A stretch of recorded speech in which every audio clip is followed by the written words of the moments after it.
with Wayne Steiger, who is showing us a picture of mud slurry-formed Burridge shale fossils, something like that. But Wayne, yeah, this is mud fossils.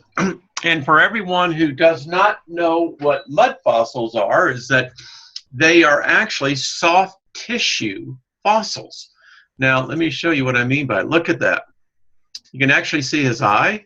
Mm-hmm. You can actually see the fins. This is what they mean by this. Some people buy this as art. Yeah. Yeah. And I think as well, what we're trying to say, as in the last segment, there is so much that we don't know, Steve, and we cannot take this attitude that because we see an idea, look at there, soft shell crab. Unbelievable. Yeah, that is, you know, and what's interesting about that is that that particular species of soft shell crab, I think I've seen that scuba diving. And it goes to show you sometimes that we really don't know everything. And listen, one of the things I want all of our listeners to know is that we are going to discuss controversial topics. We're going to discuss topics that may not be the one that would be necessarily comfortable. But I think that, Steve, what our goal is, as you and I have talked about, is the process of still learning. Right. It's all about educating. It is, and that's part of what Wayne and I wanted to get across with one of the things we wanted to make the Steiger-Olson report different is that we would like you to send in your questions. And you know, any question is viable as far as we're concerned, because what we're trying to do is we're kind of on this unsatiable quest for the truth. And Yes. if you've got the guts to join us on this journey, well, by all means, jump on board, because we'd love to have you. And one of the things we need, though, is the questions that you have, because we think that the better the question, the better the learning. Always. And listen, we don't know everything.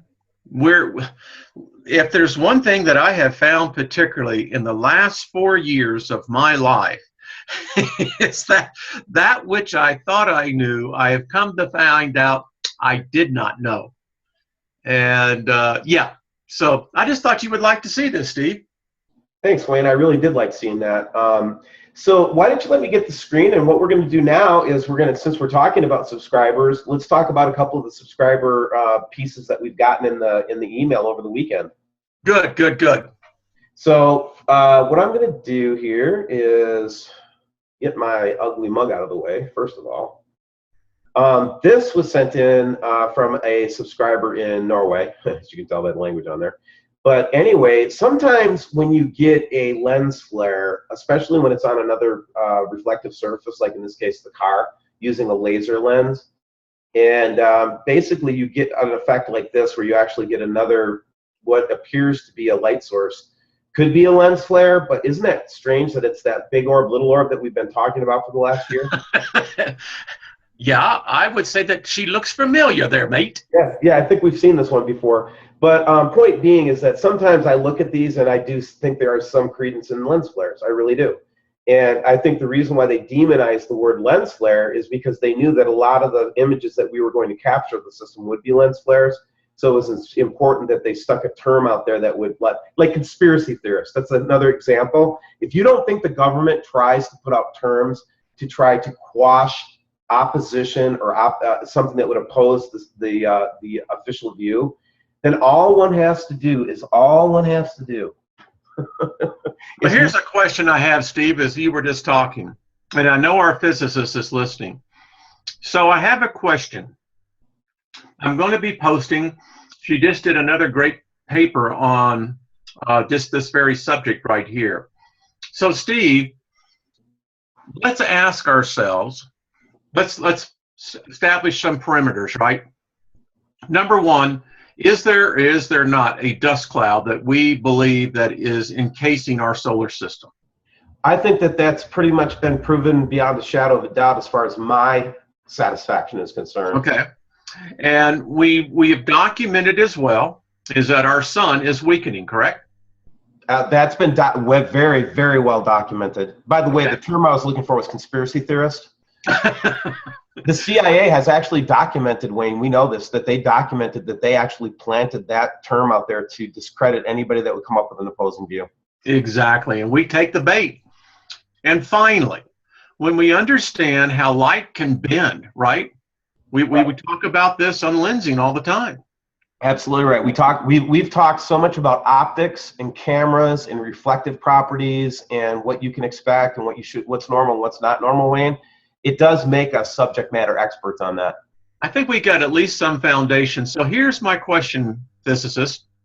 With all these variables, and if there was an object emitting photons other than our sun, how would a camera be able to see that in this type of new light and with those variables that we just talked about? I think that would be quite interesting.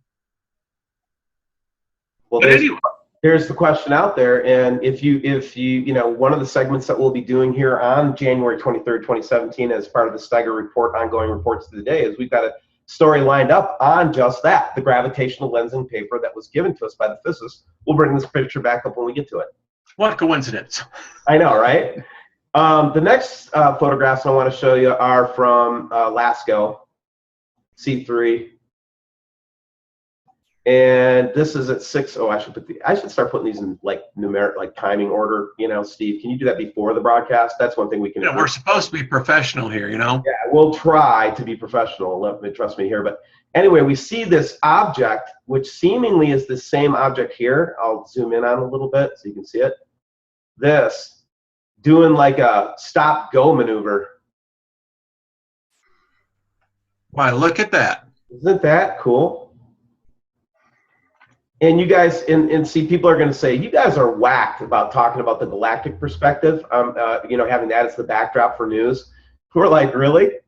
I think that is the news, isn't it? Are you talking to me, man?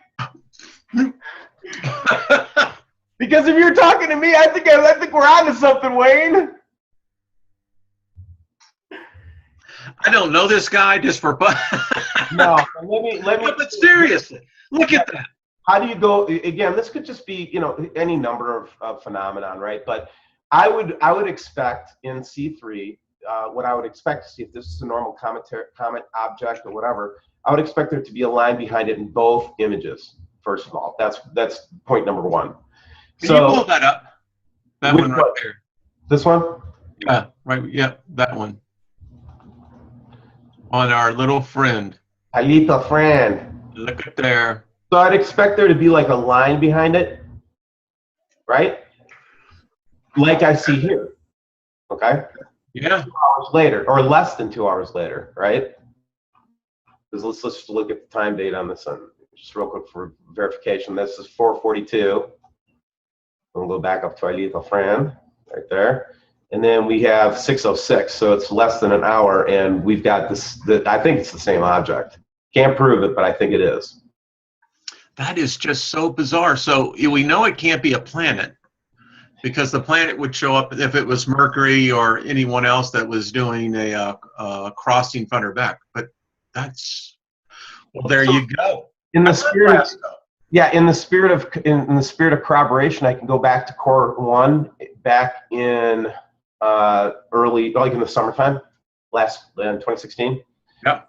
And if you'll remember, we did a study on Core 1 where we saw several unexplainable, only to say that the only thing we could explain them to be were spacecraft.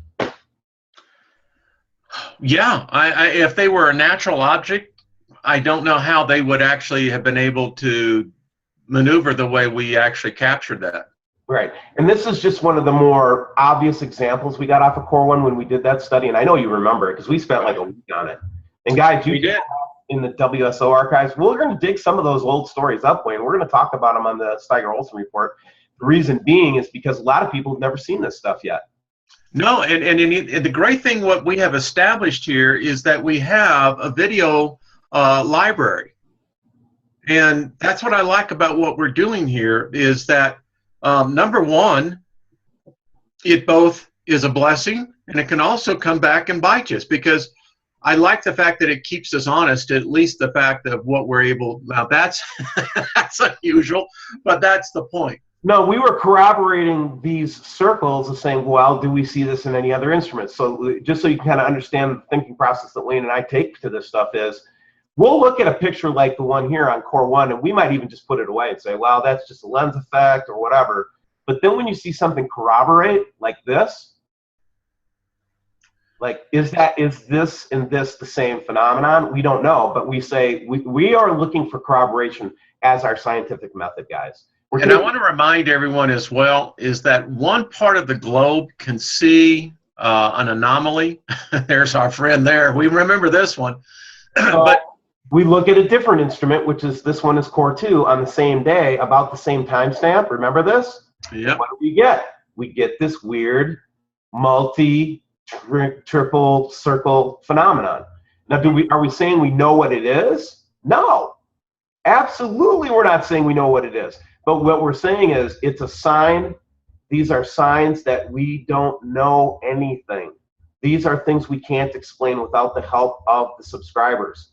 And so what we do is we hope that, you know, through the process that we've gotten to this point, we can look at this stuff objectively, but not with fear, but not ignore it. True that. And then in that same, hey, Kaylee, just want to say hi to you. Kaylee is one of our best subscriber contributors. And this also was from that time frame, which I thought was interesting when she got this lens effect. Look at that. And that kind of shows an artificial, to me, that shows an artificial device being refracted off this light object. That's me. You guys can have your own opinion. Wow. When I start seeing stuff like that, that always makes me think, are we being manipulated? We always have to keep the idea in our mind that there could be a whole group of us that are dangerous only because we have open minds, and if they could twist it just enough to make us a bunch of fearmongers, yeah, right. They do that stuff, guys. Trust me. They do. And yeah, we can point to evidence of our government doing these dastardly type things in the past. And they have. Now, it's interesting that you're looking at some LASCO pictures because I had a subscriber send in some more on this end. Oh, let me hand the screen over to you so you can show. Let me show you this. So obviously, the viewers are very alert. Here we go. Oh, heck yeah! Look at the date. That's why I love. That's what I love when they call us cult leaders or something like that. It's like, yeah. Well, let's see. I've been called. Let's see. What have I been called now? I've been called the false prophet, a false messiah. I am giving propaganda demagoguery. And I'm going, wow. Yeah, before you know it, they're going to ask you to drink the hemlock, man. Yeah, there you go. So watch this here, my friends. So let's get real close on here so we can really view this together. Look, wow, look at that, Steve. Now, let me shrink it back down.